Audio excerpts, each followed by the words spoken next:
If you listen to the business press, it won't be long before we're in recession and perhaps globally something even more serious. That's coming up next on the Real News Network.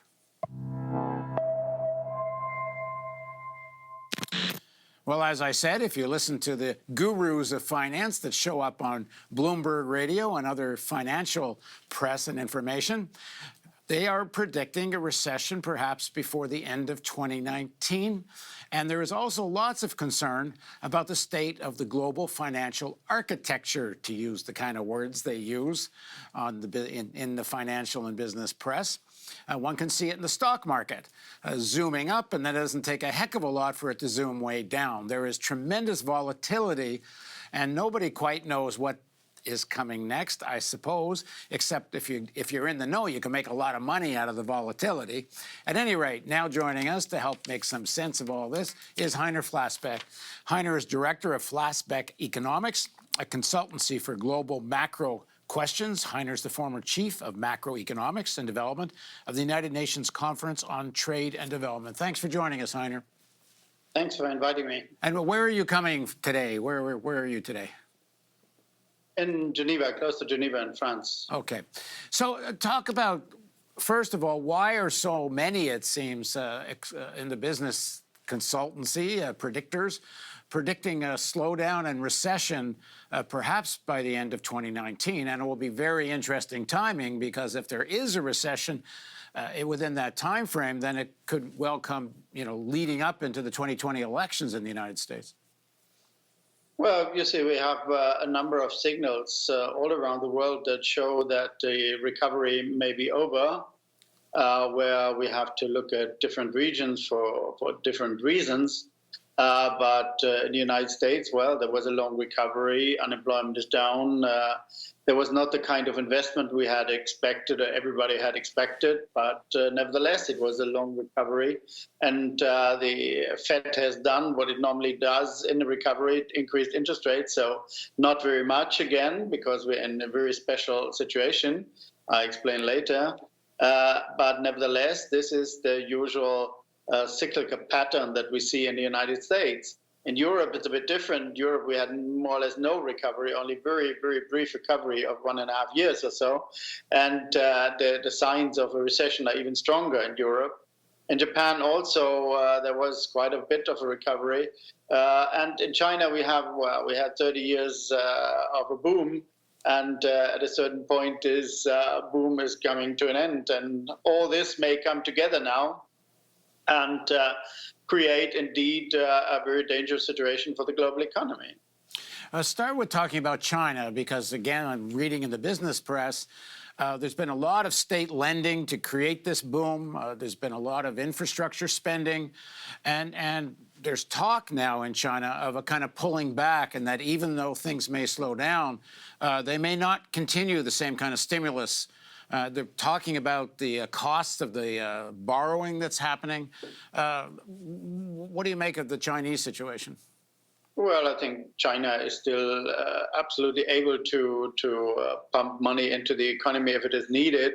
And I'm sure they will do it. Maybe they let the growth rate come down. We still talk about very high growth rates of 6, 7%. They may let it come down to 5%, 4%, but not much lower than this. The government has the means and the government has the ability to stimulate the economy, and that is exactly what they will do. And so I'm not too much afraid about China. But as I said, it's a normalization at a certain point. They have indeed an enormous amount of construction, all kinds of construction, and at a certain point you always get into a kind of bubble situation where this is going to be stopped, or this is going to stop automatically, more or less. So if China has the capacity to kind of avoid a more serious downturn, then the more trigger points in terms of recession, and that's a little different than financial crisis as we saw in 07, 08, although they're often linked, then the triggers for something deeper are what? Europe? So in Europe, the situation is really, really dangerous because We had, as I said, no recovery. Unemployment is still very high in many countries, and France is 9%, and Italy's more than 10%. So we had no investment boom in Europe, not even in Germany, which was the country that is best off of all of them. And so far now, the interest rate is zero, and we're going into recession. So there is no possibility to stimulate the economy from the monetary side. And on the fiscal side, and this is the worst thing, on the fiscal side, there is this enormous dogma in Europe that you should not use fiscal policy, which is crazy, which is absolutely crazy. Explain for a second for viewers who don't follow these things what you mean by fiscal policy. Fiscal policy is stimulating demand by government debt, by more government debt. In the United States, we have seen Trump was more than active. The government debt, US government debt is, according to European terms, exploding. You're reaching 100% of GDP, which is not really a big problem. But given the dogma in Europe, it would be close to disaster. In Europe, they would say with 100% of GDP, you don't get money from the market anymore, which is ridiculously wrong. But it is exactly what they say. And that is why Europe is stuck in its own dogma, and this dogma prevents it from doing reasonable things. And that is why the situation here is getting worse. Italy, which is a country which was in a recession for more or less 10 years, is now going again down. It had a thing that I would not call a recovery. It was just a little upswing for a year or so, and now it's going down again. And the government was elected to change the economy, but it was not allowed to change the economy because it was blocked by the European dogma of not going for government debt. So this is all extremely crazy, and it's dangerous. It's dangerous. It's politically extremely dangerous, because what are the people going to do? The left is joining this dogma of having no debt and having kind of solid government finances. And so the people are voting more to the right. And Italy, the next election, if it will come soon, it may come sooner than expected because the government may break. Then they would vote 30-35% for the Lega. Lega is a right-wing, rather nationalist party, but they are pragmatic in terms of economic policy. So this is the crazy thing, the situation that we're facing. And what will, if there is a hard Brexit, meaning if the United Kingdom leaves Europe with no deal whatsoever, what does that do to an already fragile European economic situation? Yeah, it could end up in a disaster if no one reacts immediately in terms of, so to say, giving a safety net to these economies that are, the uncertainty is dramatically increasing. Nobody knows what happened to the trade relations with the United Kingdom. So that could really trigger a deep recession. And as I said, given the situation Europe is in, it would be politically a plain disaster, a huge disaster, and that would have definitely negative spillovers to all of the world. So why is Europe playing such hardball with the UK in terms of the negotiations and the dates and all of this? Yeah, well, I mean, the Proxy Tears in the UK were extremely naive.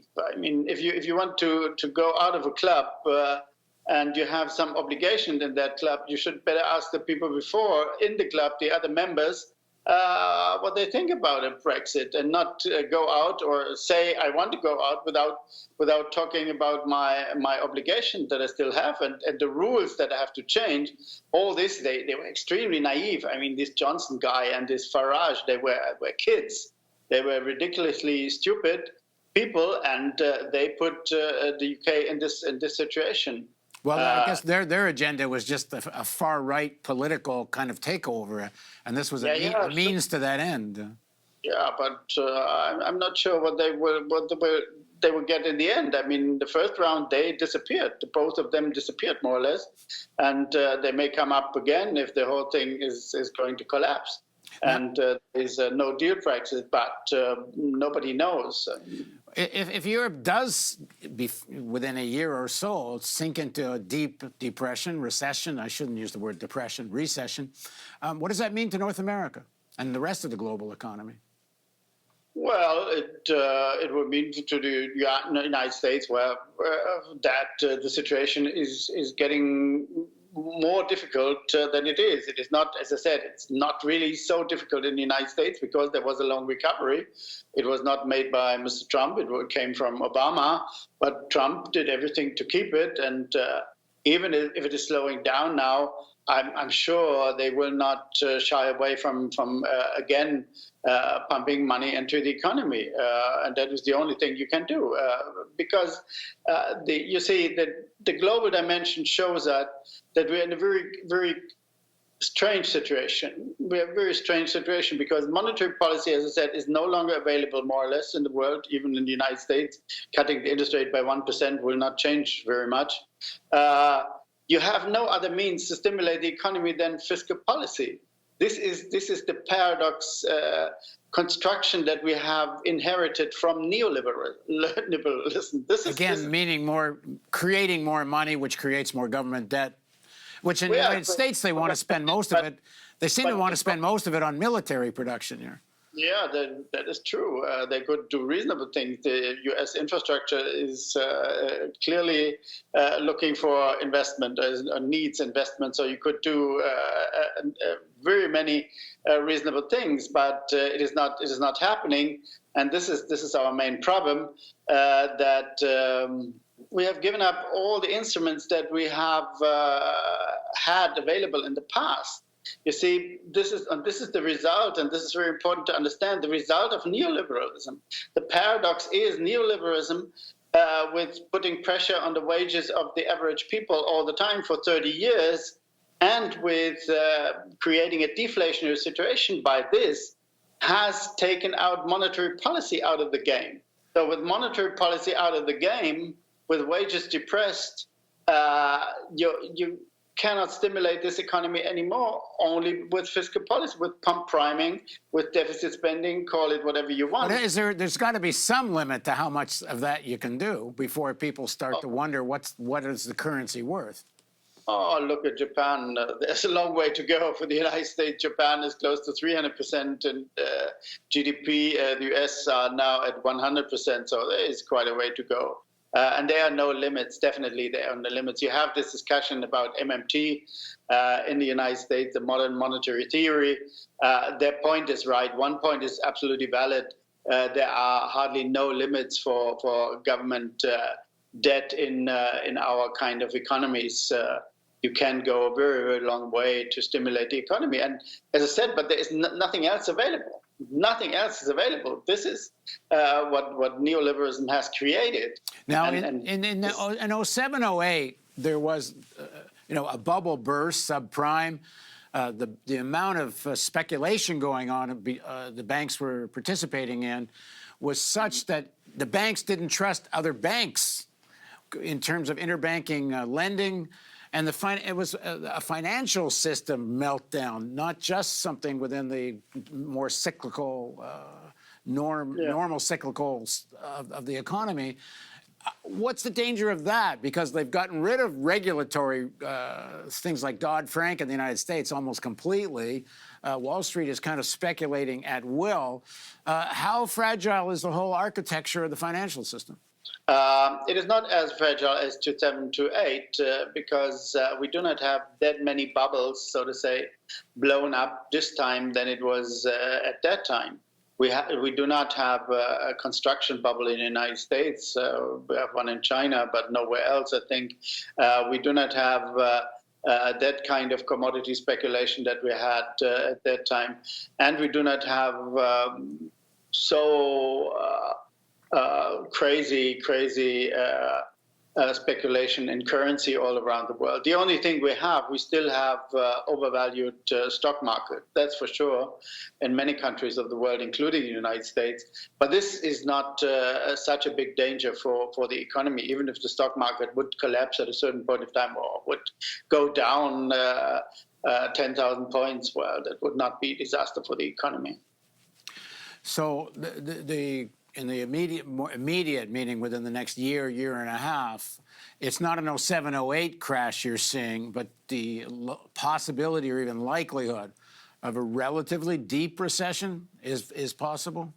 depends on the policies all around the world. If in the United States, Mr. Trump and the Republicans would come to the conviction that now government debt has reached a limit and you cannot do anything anymore, if in Europe they stick to their dogmatic position about fiscal policy, then everything can happen. Then recession can become very deep. At the moment, I do not see that, and you cannot forecast it. But the situation is fragile because we're still at the brink of a deflationary situation. So we could anytime slip into deflation again. We could anytime slip into, so to say, a depression of the expectations of the average people concerning their income, their future income, and that could deepen the whole thing. So vigilance on the side of policies is absolutely necessary, and the willingness to react immediately when the economy comes down. All right, thanks for joining us, Heiner. You're welcome. And thank you for joining us on the Real News Network.